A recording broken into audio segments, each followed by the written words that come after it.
Oh, that's cool. Oh, yeah. Yeah, yeah, yeah. All right, let the graphics load in a little bit. We get situated here.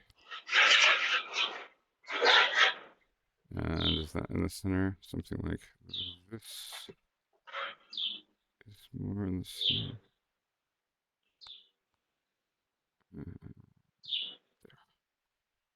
center. Something like that. Ooh, no.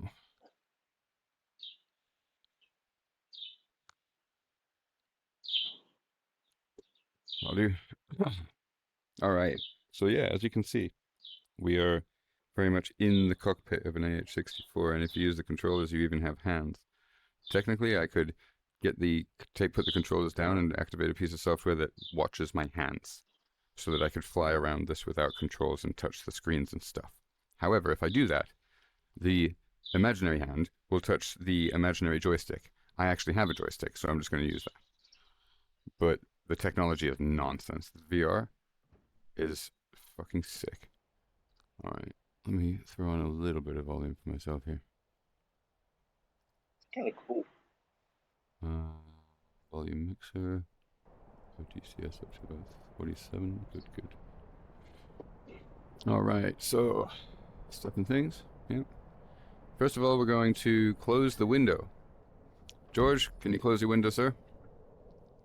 Second of all, we're going to make sure that the controls are in the right place before we then flick on the master ignition. We'll see the computer start up here. And then we can flip up the APU cover and hit the APU switch.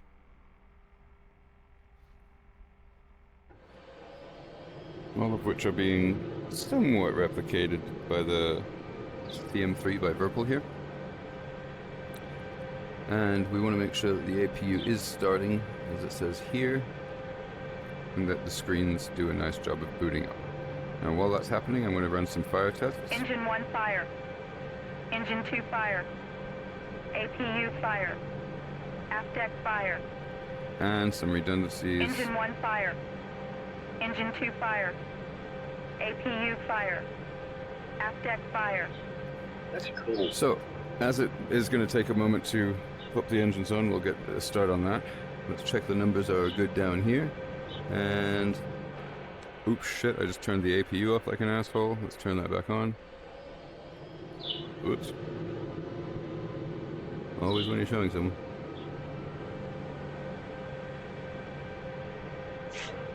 Choppy chop. Thanks. Numbers doing well. Let's pop engine 1 on.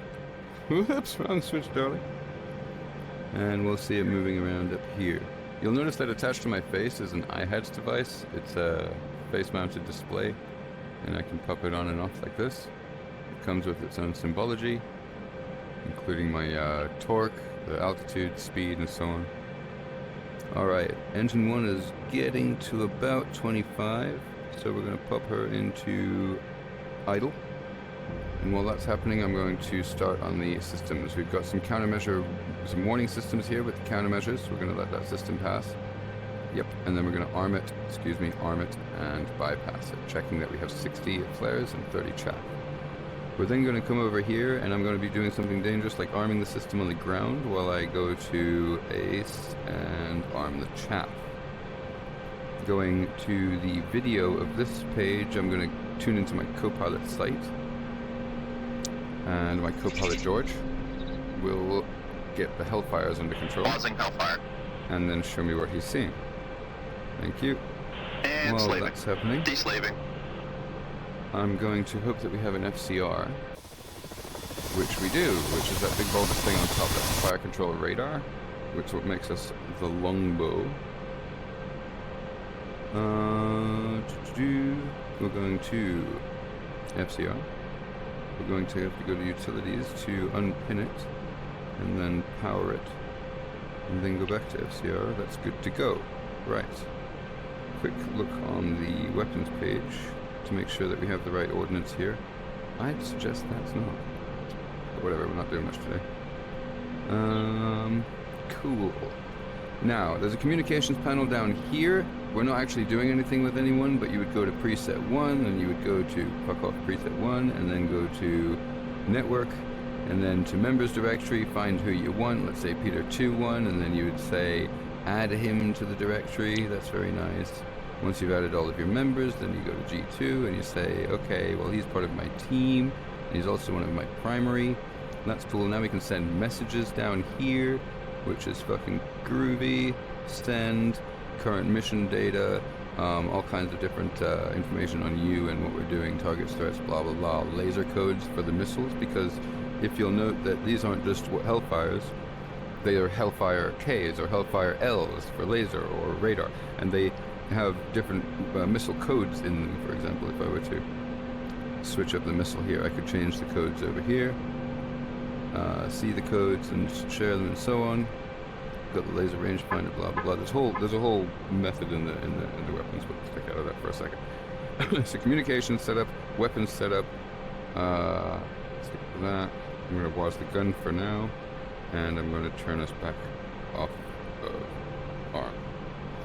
Engine 2 should be popped on about now. Going back to AC page. She's doing okay. We want our artificial horizon here to be uncaged and set to fucking level, because we are level. And because we're level, I'm going to take the time now to install part brake. Let's see, engine 2 is getting up to 25 now, so let's pop her into idle. She goes. And then we're going to make sure the jettisons aren't on, make sure our zero eyes and our tail wheel are set as they should be, and that we have our lights, the primary and the standby instruments. The reason that's going to be important is because we're going back to the weapons page, and we're going to go to, well, out of missile for once. Oh shit. We are armed and dangerous. Excuse me, can you take no weapon, please? Missile set to low out. DWASD. Thank you. I can't get to it anymore, can I? It's so much fun. Give me back my gun. Deslaving. Give me back my gun. What? Oh, I'm not allowed to WASP? That's very bizarre. Okay. Yeah, that's nice. So now ground off. Huh, no, it's true. When you arm up and you prepare to go, you can't then go ahead and boresight again, which is fun.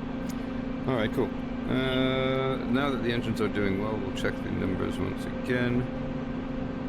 They are good, and we will push to fly. Oh shit, my acquisition is off. Let's go weapons.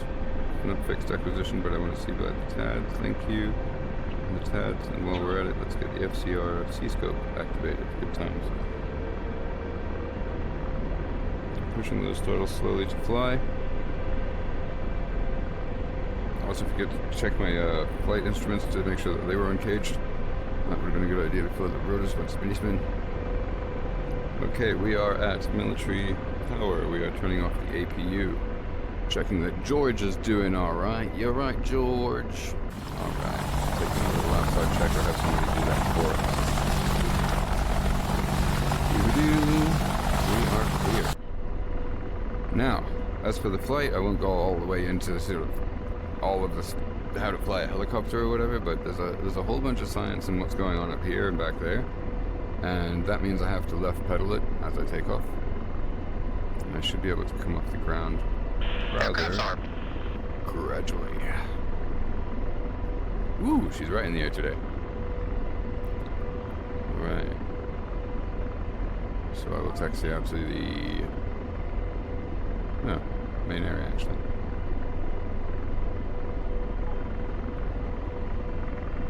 So it's pedals, stick, and collectible. And she's not an easy bird to fly. This is actually one of the harder aircraft in DCS, or at least one of the more complex. But she is an absolute pleasure to fly once you get to know it. And that lag is driving me absolutely bonkers. Yep, that is pretty tough.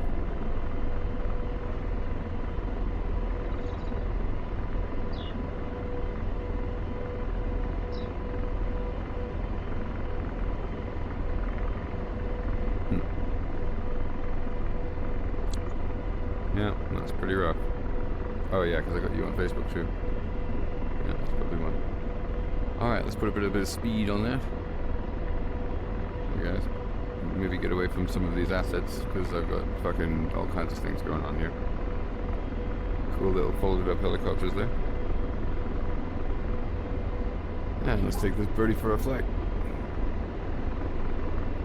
Alright, I will switch to weapons mode here. Aircraft's And armed. on the system, I will also take that gun back. And George, if you take the health back, that'd Pausing be great. hellfire. Cool, let's go hunting. Ooh, a little bit of city traffic today.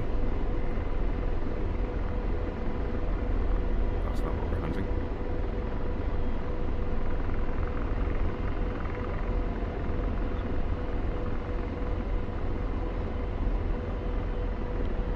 Rotor RPM low. Rotor RPM. So they drag her ass up the hill. Yeah. She's pissed. Yeah, let's do a bit more.